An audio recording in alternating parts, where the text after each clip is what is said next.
So one of the biggest problems that people encounter when they're dealing with narcissists is you let the narcissistic person talk too much. And if you're new here, I'm a narcissist. I have narcissistic personality disorder. It's as simple as that.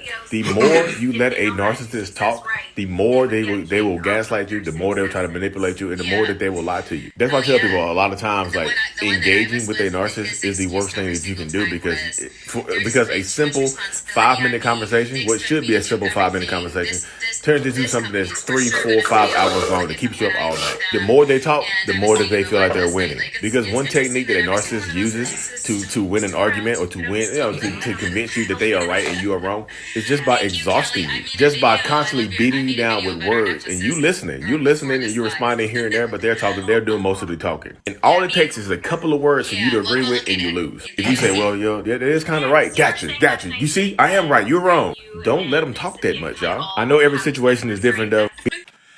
What is going on, beautiful people? Welcome to another episode of A Narcissist Explains.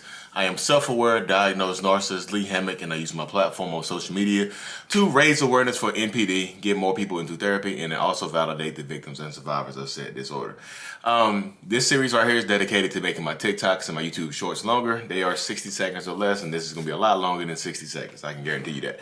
So, the TikTok, YouTube short you just watched was about how one of the biggest issues that I see people experiencing when they are dealing with narcissists, what is it, Boston? Narcissists or toxic people is the fact that they let them talk too much. Like literally, it's as simple as that, y'all. A lot of narcissistic people have the gift of gab. We can talk in circles. And the more you allow a narcissist to talk to you, the greater the chances of you being gaslit, manipulated, and you end up apologizing for something they did. You end up getting onto their side. They convince you that they are right and you are wrong somehow, some way, shape, or form. Like, they just talk too much. Like I am a great example of that. Yeah, I have the gift of gab. Even though I'm naturally introverted, until I get to know people, until I feel safe in a zone. Once I get to know people, I have the gift of gab. I can talk to people. I can get information out of people.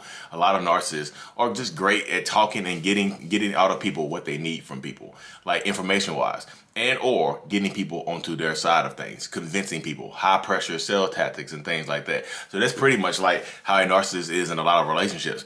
When you catch a narcissist doing something wrong to you, or you're in a disagreement on how you should proceed forward with something, the narcissist becomes like a car salesman. And instead of selling a car, they are selling themselves, like a used car salesman and things like that.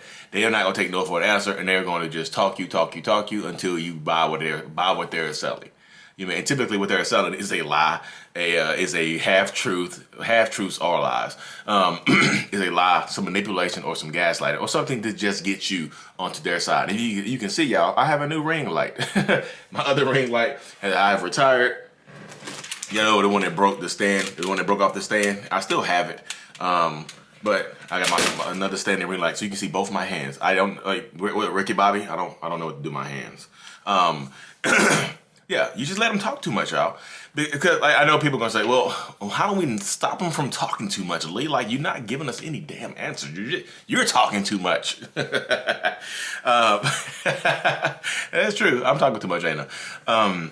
But like one way that you can do that is like by not engaging. I tell people all the time, I say, look, one of your greatest powers that you possess against a narcissist, or when you're dealing with a narcissist, is your ability to just disconnect from them. You know what I mean?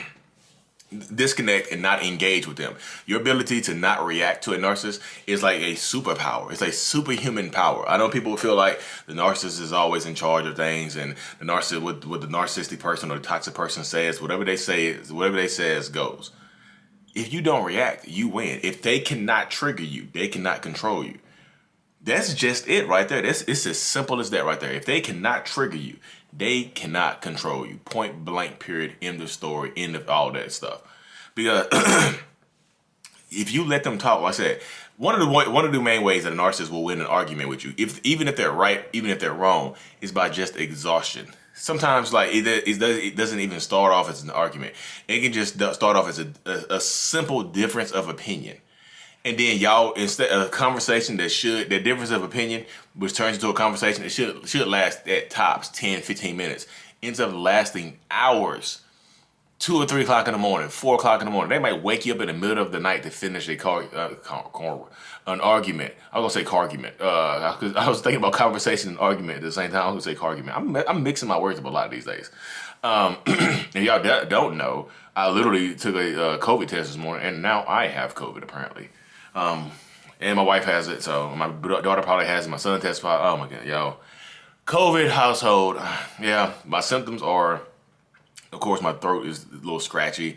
I have a headache. I'm tired, a little bit, cough, and things like that. So you hear me constantly clearing my throat, like I have a cough, and I knew it. I knew it. But yeah, double vaxxed and boosted, so it should be good. We'll see. Hopefully this is the worst of it. Prayers up. But yeah, just let them talk too much. Like exhaustion is one of the main techniques. Just like keep you like you sleep. That talking too much leads into sleep deprivation, which leads into you just submitting. You win. Just let me go to sleep. Cool, great, awesome. Glad I get to make the decision on this. Glad I get to get the car I want. Glad we get to buy the house that I want. Glad we get to do whatever I want to do. Whatever we were arguing about initially, glad we both get to vote liberal. Glad we both get to vote conservative. Glad we both get to vote for Kanye this year. Whatever it is, whatever the argument is, whatever the disagreement is, whatever the difference in opinion is, it goes like that. So that's why I tell people, like, don't engage with that people. I mean, so of course you have to use discretion when you're dealing with a narcissist. That's one of the main things. You have to use discretion. That is not up for debate. That is not up for debate. It's not up for argument. You have to use discretion because some narcissistic people are violent people. They just are, y'all. Narcissists sometimes are violent people. They'll put their hands on you. So if you have a history of domestic violence in your household and you haven't called the police, which you should, get it on record. At least try to. Sometimes the police might fail you and things like that. Well, I've heard so many different conversations where, like, I got hit in my face and I defended myself and I scratched them on the arm and I got arrested. So you don't call the police anymore. So, oh my goodness, it blows my mind sometimes, y'all. But yeah, if you just like use discretion when you're detaching from people, leave the room. Okay, you win. Just leave the room. Go silent on them. Gray rock. Look up the gray rock technique. I need to get Sam at What Does It Matter Now on here. She had a beautiful explanation of the gray rock technique the other day. It was beautiful. I was like, whoa, it blew my mind. If y'all don't follow Sam at What Does It Matter Now on Instagram and YouTube. Instagram, YouTube, and TikTok. What Does It Matter Now she's amazing, y'all. She puts out a lot of great content. And she did a beautiful video on gray rocking. Gray rocking is pretty much just, not triggering the narcissist. Not just like, not boring. Sometimes it can be boring responses like, yeah, cool, whatever. Awesome, super duper. It can be that. It can be as simple as that, but it can be very subtle, stroking their ego when necessary and things like that. Whatever it takes to prevent an argument, whatever it takes to keep you safe. She can explain it a lot more better than I can. But yeah, that's what I'm trying to get people to see, though. I want a lot more people to see and feel, like I said, that you can detach from people like that.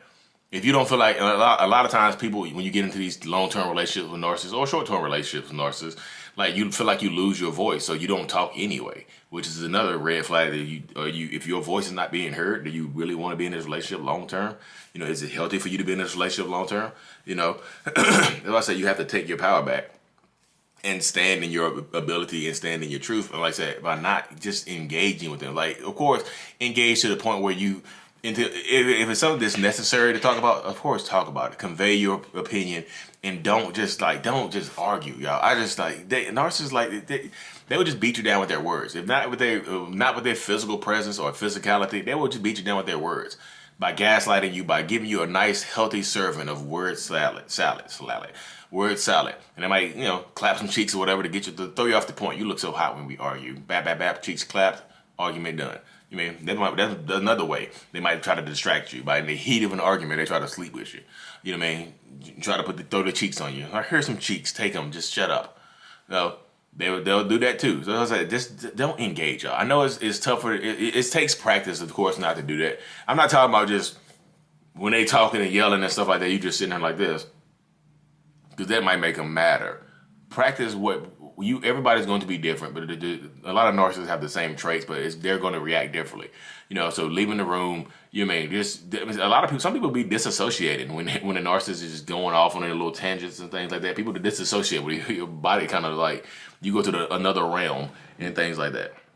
Protect your peace, though, y'all. That's the main thing. That's the main point I'm trying to, convey to people nowadays. Protect your peace, protect your sanity, and things like that. And just don't engage. Don't get into long-winded arguments with narcissistic people. Go straight to the point. Whatever you have to say, straight to the point. Don't beat around the bush. Don't be timid. Don't just say, "Hey, I'm not trying to start an argument," because they automatically talk. When you say, "I'm not trying to do something," they automatically think that you're trying to do that. Oh, yes, you are. So don't engage with them. Protect your peace. Like and subscribe for more. Turn on your notifications, y'all. I truly appreciate y'all. Hopefully, I'll be out of this COVID quarantine this week. Thankful for y'all. Nothing else is out. Peace.